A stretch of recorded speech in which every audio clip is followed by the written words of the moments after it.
done. Senator Roberts, I understand you're in continuation? That's correct. Please. Thank you. As a servant to the many varied people making up the amazing Queensland community and Australian nation, I speak to the Therapeutic Goods Amendment Bill 2022. It's significant in my speech's opening that I refer to myself as a servant to the Queensland and Australian people. Whoever wrote this bill is not a servant of the people. In fact, the proposer of this bill sees the people as their servants, slaves, serfs. It destroys fundamental human rights, smashes fundamentals of law, removes the tried and true system for authorising new drugs, and places the Australian public at the mercy and under the control of unelected bureaucrats. These same bureaucrats proved themselves unfit to exercise their current already disproportionately large power during COVID, all with no accountability. First, let me explain this bill's provisions. Introducing a framework for the mandatory reporting of adverse events. One Nation supports this measure. Secondly, introduces a new marketing approval pathway for biologicals for export only. One Nation supports this. Enables the Secretary of the Department of Health and Aged Care to approve the importation or supply of overseas prescription medicines that are substitutes for existing medicines with no checks and balances on that process. One Nation opposes this measure. Fourth, it eliminates the human rights of people to contest decisions on the provision of documents the Secretary requires. One Nation totally opposes the removal of common law rights to due process. Next, enabling the Secretary to require any person to provide information or documents relevant to a possible contravention of the Act. This bill does not do so fairly, and therefore we do not support this provision. Permitting therapeutic goods advertising. In the absence of a justification for making this charge, One Nation opposes this. It clarifies the Secretary is not obliged to observe natural justice. One Nation will defend the rights of everyday Australians to enjoy basic human rights provided across 1,500 years of common law, and so we oppose this provision. This is a significant bill with new powers and provisions that did not go to committee inquiry. That sums up the arrogance of this Soviet-level government, that such a wide-ranging bill, removing basic human rights, smashing legal principles, containing significant penalties and coercion, and with a huge impact on the approval of new drugs, would be forced through parliament without being subject to committee inquiry, especially after the Separate Scrutiny of Bills Committee, in its 7-page report, thrashed the Therapeutic Goods Amendment Bill 2022. Here are the main elements of that criticism. 1. Reversal of the evidential burden of proof. Item 2 of Schedule 5 of this bill seeks to insert a proposed Section 45AC into the Therapeutic Goods Act 1989 to create an offence for failing to comply with the notice from the Secretary requiring document production. Section 45AC3 provides the defence of reasonable excuse, yet the defendant must prove their defence. In simple terms, this bill treats anyone coming to the attention of the Secretary of the Health Department as guilty unless proven innocent. The presumption of innocence dates from Roman Emperor Justinian in the 6th century, and for 15 centuries has remained a fundamental principle of Western law. If the bill allowed the normal checks and balances that criminal and civil courts provide, the defence of reasonable excuse would not be necessary. It would be available automatically. This bill is extinguishing a defendant's existing legal rights. All this smashing of legal rights and principles from a Labor government. Secondly, strict liability offences. Item 2 of Schedule 5 proposes to introduce subsections 45AC2 and AD2, which contain strict liability offences for failing to comply with a notice to produce documents. The recipient of a notice does not have to be a large corporation that can afford the compliance cost. It can be any medical professional or administrator. If the recipient fails to produce a notice as the Secretary demands, then a strict liability offence is committed. If the defendant was in hospital the whole time, for instance, doesn't matter. Here's the fine, $27,000, pay up, no appeals. Does that sound fair? No. Thirdly, procedural fairness. Item 1, Schedule 10 to the bill, seeks to insert subsection 6113 into the Act, so that the Secretary is not required to observe any requirements of natural justice in relation to releasing information under the Act. What does the Secretary think they are? Fourth, incorporation of external material. These are all criticisms from the Scrutiny of Bills Committee. Instruments made under items 12, 15, 16, 20 and 30 of this bill allow for the later inclusion of any written matter from any suitable source. The material itself is not included, so anyone subject to some government action under this bill will have no idea of the full legal position they're operating in. How can Australians follow the law if we're not able to determine what the law is? We cannot. The last time this was used was to remove the reference in the Banking Code of Practice to the International Standard for Handling Customer Disputes, which was only available to paying customers from an American company that maintained the code. That document established banking customers had rights they were unaware of.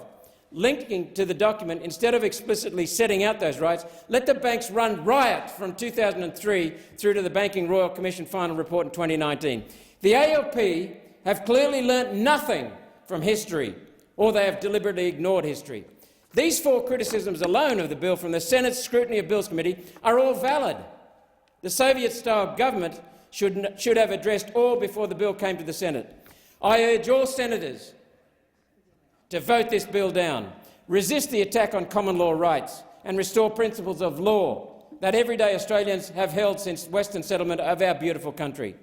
And slipped into the Therapeutic Goods Amendment Bill 2022 are provisions that circumvent the approval process for new drugs. The policy direction implicit in Schedule 9 should have been set out in a separate bill sent to the committee, widely consulted and properly debated. So extreme is this provision. Schedule 9 2b, quote, "The Secretary may approve the importation into Australia or the supply in Australia of specified therapeutic goods if the Secretary is satisfied, A, that there are no registered goods that could act as a substitute for the subject goods, and that all of the following apply. The subject goods are not registered or approved for general marketing in any of the foreign countries that the Secretary specifies. The subject goods are registered for or approved for general marketing in at least one foreign country that the Secretary does not specify." What? Those statements appear to cancel each other out. Thirdly, the manufacturing and quality control procedures used in the manufacturing of the subject goods are acceptable. Not even good manufacturing process is specified. The minimum required for a supermarket packet of vitamins in Australia. Just acceptable. What on earth does acceptable mean? This gives bureaucrats unlimited power with no accountability.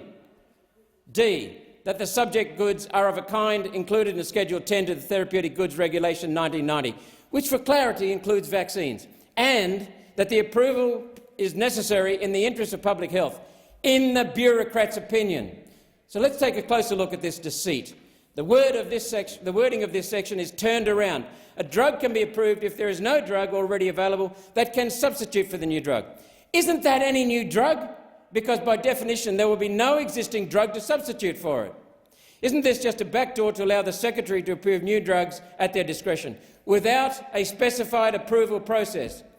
This is being sold as a measure to combat drug scarcity. Yet it's not how this section was actually written.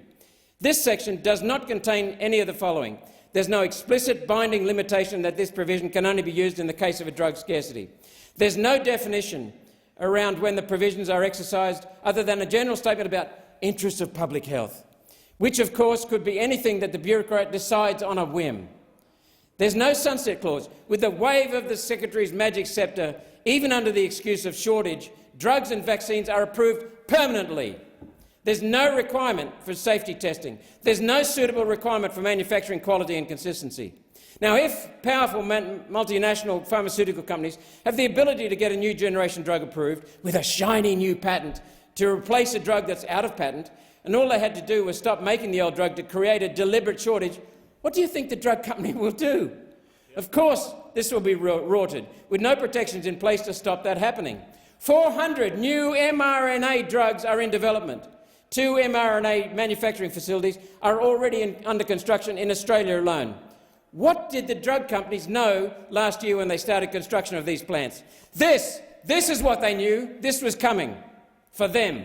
Schedule 9 will save drug companies billions in regulatory costs. During COVID, the TGA approved 23 new drugs under emergency use authorisation. There was no long-term safety testing, minimal testing of any kind, no testing on progeny and no close monitoring of database for adverse event notifications. other than to minimise the extent of the harm family doctors reported all over Australia. Or rather, doctors were reporting until APRA bullied medical professionals into silence. With the Therapeutic Goods Amendment, Bill 2022, the Albanese Labor government is setting Australia up to be a paradise for big multinational pharmaceutical companies and to be a killing field. Separately on today's notice paper is the Work Health and Safety Amendment Bill 2022, which, if passed, will require every business in the country to introduce vaccine mandates for their staff, their people, and employers who do not will face savage penalties. The Albanese Labor government is not a government of the people. It's a government of the global elites, for the global elites. And with Big Pharma's $500,000, $500,000 in election campaign donations to Labor, it's a government under globalist elites. The globalist predators, BlackRock, Vanguard, State Street. Welcome to the facade that they have in front of them. Apparently with the consent and aid of the Greens, and with the Liberal Nationals who scored Big Pharma election donations of $500,000, another $500,000. Now, I'm old enough to remember when the Greens campaigned against foreign multinational pharmaceutical companies. Now the Greens actively expand Big Pharma's influence, expand their market share, expand their profit and their control over people. Talk about please explain. We cannot say with complete certainty whether the 20,000 excess deaths up to October of 2022, that's just in 10 months, were the cause of COVID vaccines or some other factor. Most likely, it's a combination of many factors, with medical experts saying quite clearly that excess deaths are directly and indirectly attributable due to COVID injections causing heart attacks, blood clots, cancers, Alzheimer and many other adverse effects. What is inexcusable is not knowing the causes and not caring. Inhuman. How can 20,000 extra Australians die in a 10-month period and there not be a hue and cry to get to the bottom of it? That's immoral, it's inhuman. Yet now Labor wants to give these callous, shifty bureaucrats greater power to work for their Big Pharma mates. Surely we have to understand why so many people are dying before we make any significant change to the authorisation of new pharmaceutical drugs. Surely we have to understand why so many people are dying before we make any significant change to the authorisation of new pharmaceutical drugs. If, as seems highly likely, the extreme level of harm being experienced is confirmed and deaths is confirmed as due to the mRNA technology or the spike proteins in these hideous things, and we as a Senate approve a dismantling of the drug approval process, then the very people we are here to represent will rightly damn you all for all time. I am appalled and disgusted that the Albanese Labor government would even think about introducing this monstrous, inhuman bill.